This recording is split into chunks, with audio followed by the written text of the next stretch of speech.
Hi hello నమస్తే and welcome to Sirimoni kitchen vlogs. ఈరోజు recipe వచ్చేసి దొండకాయ ఫ్రై. ప్రతిసారి రొటీన్గా చేసి కూరలు తినబుద్ధి అవ్వట్లేదా?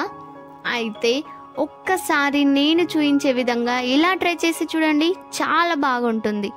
So let's get start our video.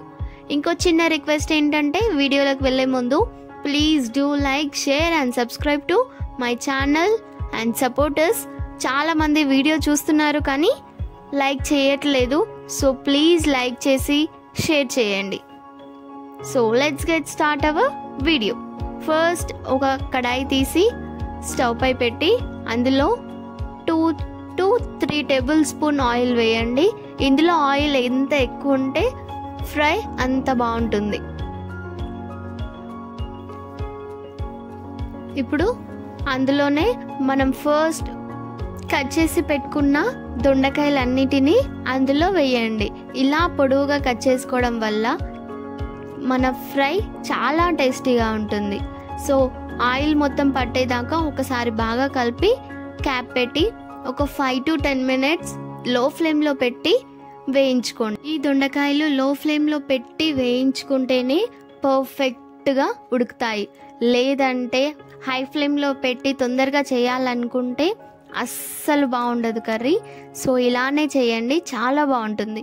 ఇప్పుడు అందులోనే కొంచెం పసుపు, కొంచెం అల్లం వెల్లిపాయ పేస్ట్, కొంచెం సాల్ట్ వేసి బాగా కలిపి అల్లం వెల్లిపాయ పేస్ట్లో ఉన్న పచ్చివాసన మొత్తం పోయేదాకా కాసేపు బాగా వేయించుకోండి.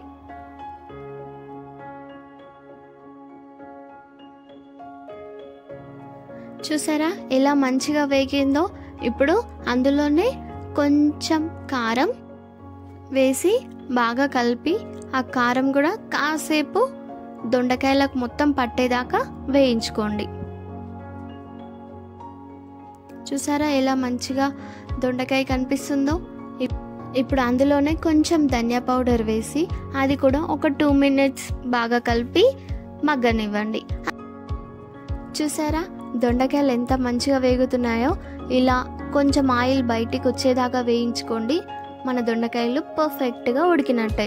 ఇప్పుడు పైనుంచి కొంచెం కొత్తిమీర స్ప్రింకిల్ చేసుకొని దించేసుకోవడమే. అంతే అండి, ఇంకా మన దొండకాయ ఫ్రై రెడీ అయినట్టే. నచ్చిందా వీడియో? అయితే ట్రై చేస్తారా? ట్రై చేసి నాకు కామెంట్ సెక్షన్లో చెప్పేయండి ఎలా వచ్చిందో.